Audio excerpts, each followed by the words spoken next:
A blessed rainy day to all, and once again po, welcome sa aming YouTube channel, the 641 Squad, your continuing online criminology review buddies. Huwag pong kalilimutang i-hit ang like and subscribe button para po makatanggap ng mga video presentations regarding sa criminology licensure examination. Para po sa mga sinukat, ngunit kinulang, itong topic po natin ngayon ay akmang-akma po sa inyo. Sa mga nagtatanong, Sir, kailan po ba patutupad o magiging ganap na batas ang panukalang batas ni Senador Ronald Bato de la Rosa na nagpapababa ng height requirement sa mga gustong mag-apply sa PNP, BGMP, BFP at Bucor? Kailan po ba? Ito na po ang kasagutan. Okay po, ako po ulit ang inyong lingkod, the one and the only Master Mark Louis Tamayo at your service 24/7.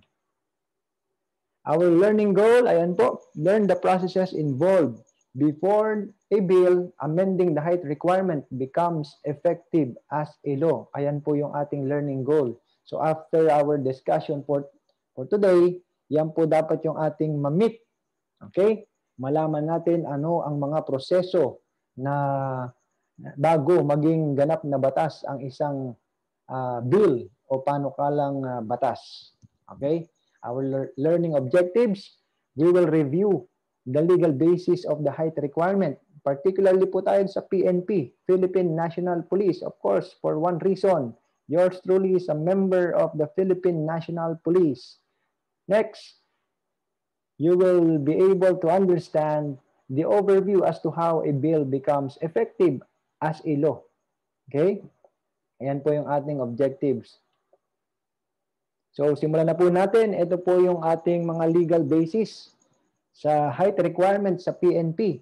Ito po ay nakatakda sa ating Republic Act number 8551 or yung ating PNP Law of 1998, Section 14, Paragraph H. Paragraph H specifically provides that a PNP applicant must be at least 1 meter and 62 centimeters in height for male and 1 meter and 57 centimeters for female, or 5'4", 5 feet 4 inches sa male and 5 feet 2 inches sa female naman.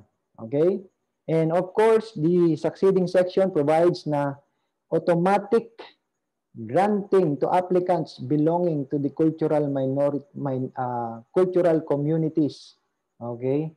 So kapag ikaw po ay mas mababa ng 5'4", kapag ikaw ay lalaki, sa babae naman ikaw ay 5'1" pababa, pwede ka pong mag-apply o mag-avail nitong Section 15 natin, itong height waiver.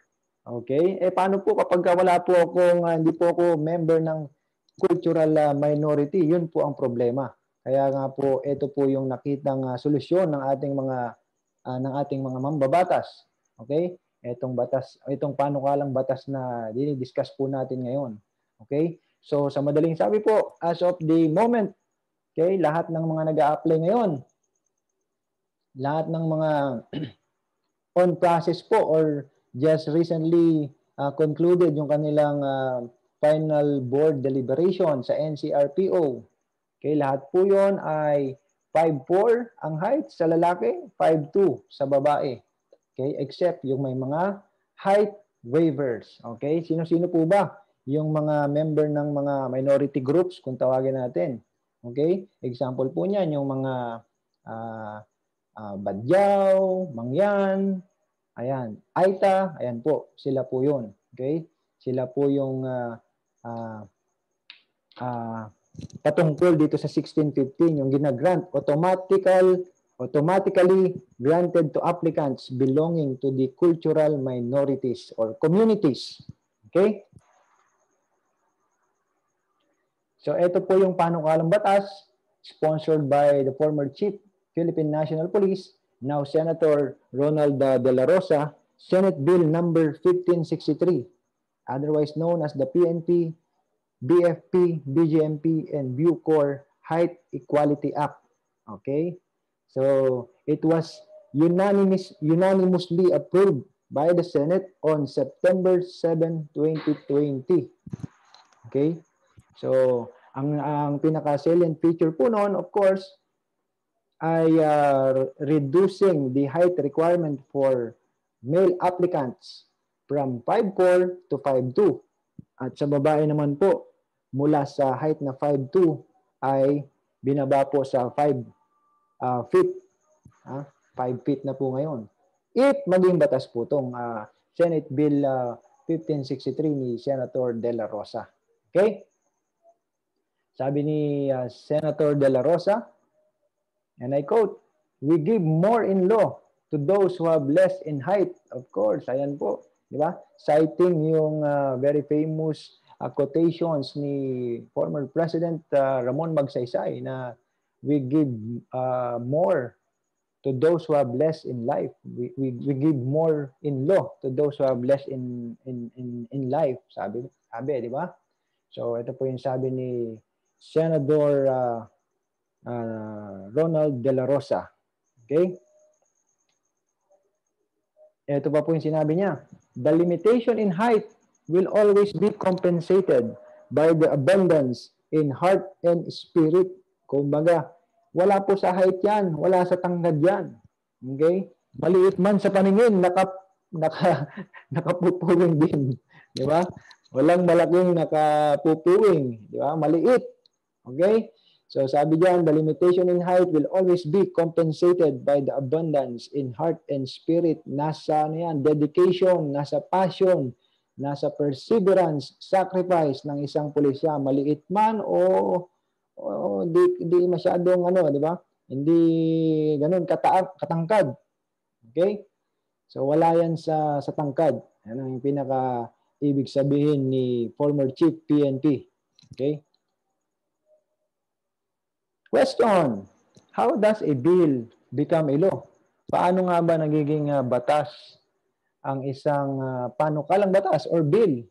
Diba? Paano? Ano yung mga prosesong involved dito? Sagutin natin, one by one. Of course, bago yan, i-differentiate muna natin what do we mean by bill and a law. Accordingly, a bill is a proposed legislation, as simple as that. Diba? A law in the making kapag naaprubahan ng Congress and pinirmahan ng Pangulo ng Republika ng Pilipinas. So yan po ang ibig sabihin ng bill, panukalang batas, proposal, suggestion, mga ganon. Okay? Ano naman po ang law? Of course, ito na yung batas na sinatawag natin sa Tagalog. Okay? It's a rule of conduct, just, obligatory, and formulated by a legitimate authority for the common good and benefit of all. Ito po ay isang pamantayan ng tamang gawi. Ito ay makatarungan at kailangan ipatupad sa lahat ng tao. Okay? Hindi pwedeng discriminatory. Di ba? Hindi pwedeng itong batas na to ay para lang sa mahirap, para sa mayaman. Di ba? Kapag ikaw ay lumabag at ikaw ay mayaman, ikaw ay exempted. Di ba? Kapag ikaw ay mahirap naman, mas mabigat na penalty ang iyong kakaharapin. Wala pong ganun. Di ba? Kailangan po just, obligatory. Hindi po pwedeng i-excuse na, ay, hindi ko alam. Bawal palang tumawid dyan sa gitna ng EDSA. Bawal palang magtapon ng basura dito. Di ba? So, sabi nga, ignorance of the law excuses no one from compliance therewith. Okay? So, legitimate authority, formulated by a legitimate authority. Sabi po sa batas natin, ang Kongreso ang inatasan ng ating konstitusyon para gumawa, mag-amenda o magrepaso ng isang batas. Okay? It is our lawmaking body is the vested authority to formulate, amend, repeal laws. Okay? For the common good and benefit of all. Para sa ikabubuti ng lahat. Okay? Yan po ang ibig sabihin in the vernacular ng law. Okay? At ang pinagkaiba niya sa isang panukalang batas. Bill and a law.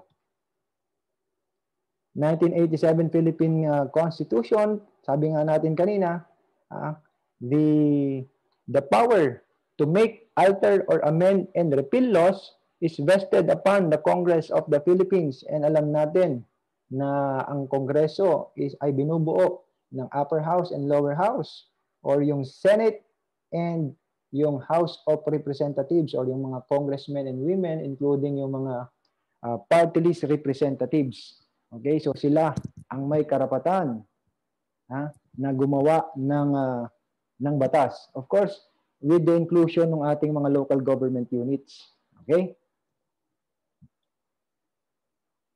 So, to provide you a quick look on how a bill becomes a law, ito po yung pinaka-simplified na ginawa natin para mas madali nyo pong maunawaan.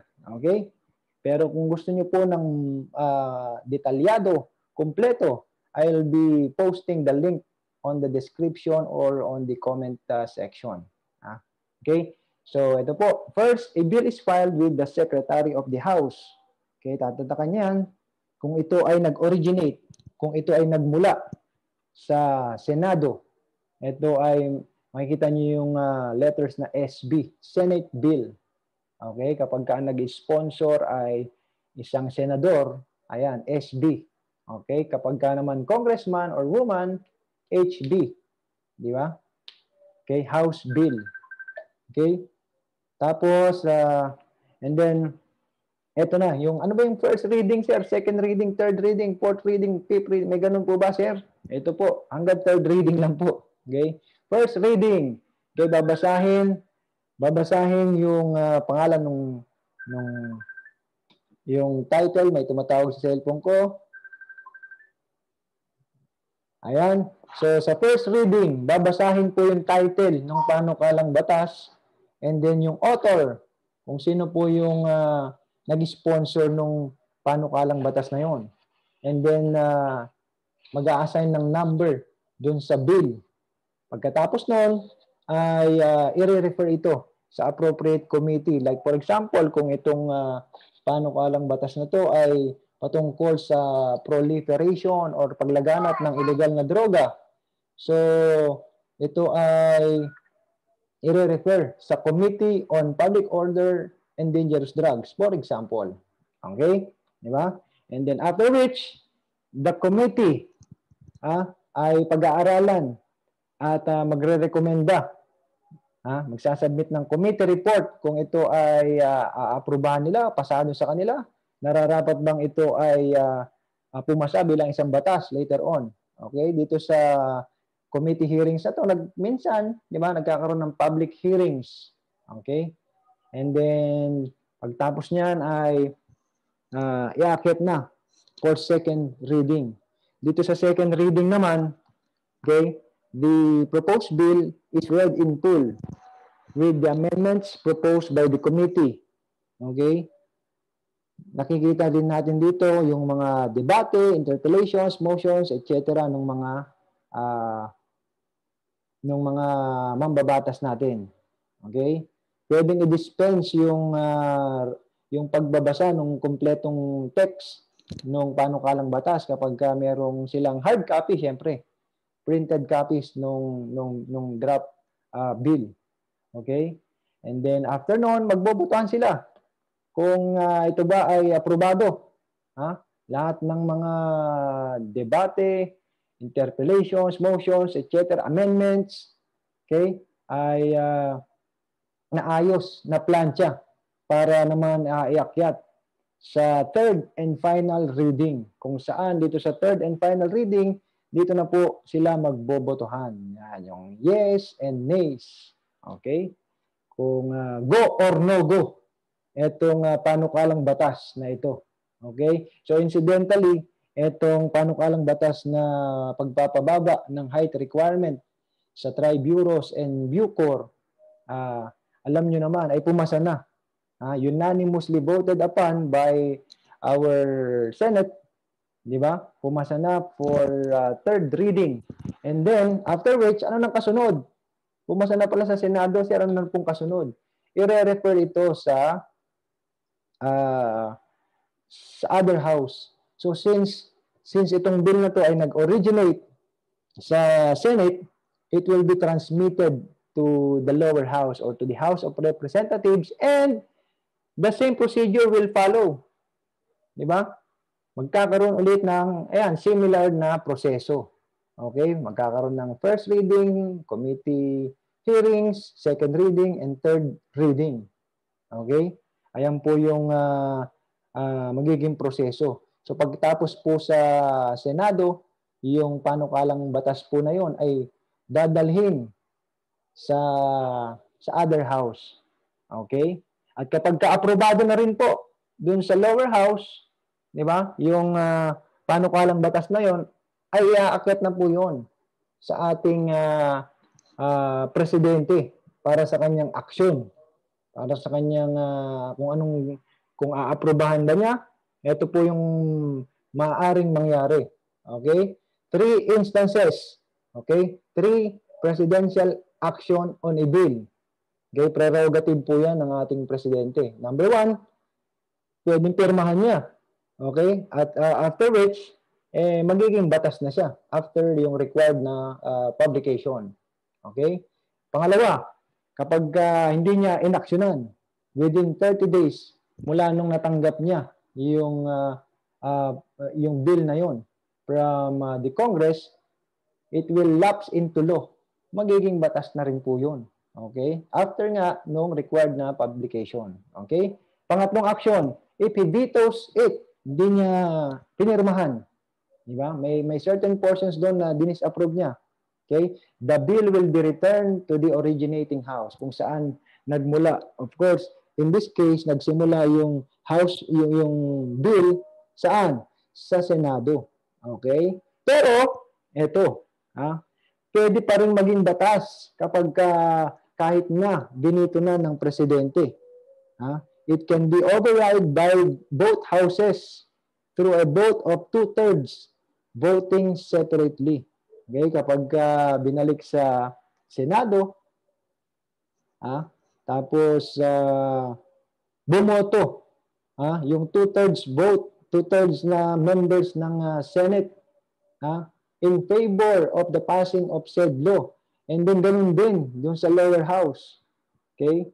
They voted, yung 2/3 vote from both the Senate and the House of Representatives.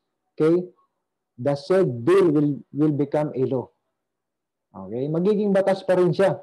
Okay? So ayan po yung pinaka overview ng kung paano magiging batas ang isang bill. Okay? So kapag in case sabihin nating pinirmahan ng Pangulo, ang susunod na diyan is yung publication. Required yan, hindi pwedeng hindi pwedeng i-set aside. Okay? Article 2 of the Civil Code provides, ayan po, nakasulat, okay, maliwanag, na laws shall take effect after 15 days. After 15 days following the completion of their publication, okay, of either, okay, in the official gazette or in newspaper of general publication, unless otherwise provided. Okay? So, ayan po. Okay? Pagka napirmahan na o kaya in-override by the Congress, it will fully take effect after 15 days from its publication. Okay? So, ayan po yung overview. In summary, ayan po, we have learned that a bill passed by Congress becomes a law in 3 ways. Number 1, kapag pinirmahan ng Pangulo. Pangalawa, if it lapses into law after no action was made by the President within 30 days from receipt. Okay? Pangatlo, if vetoed, both houses can still repass the said bill by 2/3 votes of each house voting separately. Okay? Hindi pwedeng both house na voting jointly. Kailangan 2/3 separately. Next, a bill approved by either house must be transmitted to the other chamber for the conduct of the same procedural requirements provided by the Constitution. Yung tinatawag natin 3 readings on 3 separate days. Okay? It is embodied under our Constitution. And lastly, we have learned that a law takes effect only after its publication of either in the official gazette or newspaper of general circulation. Okay, ayan po yung mga hopefully natutunan natin at maraming salamat. Ako po muli ang inyong lingkod, Mark Louie Tamayo, at your service 24/7. At ang ating next topic would be the PNP Lateral Entry Program. Ayan po ang susunod natin after netong topic natin ngayon. Okay, maraming salamat po at muli po, inaanyayahan ko po kayo na mag-subscribe at mag-like sa aming YouTube channel, The 641 Squad, para makatanggap pa ng mga umaatikabong mga videos katulad netong mga na-post na natin. Maraming salamat. Have a blessed day and God bless.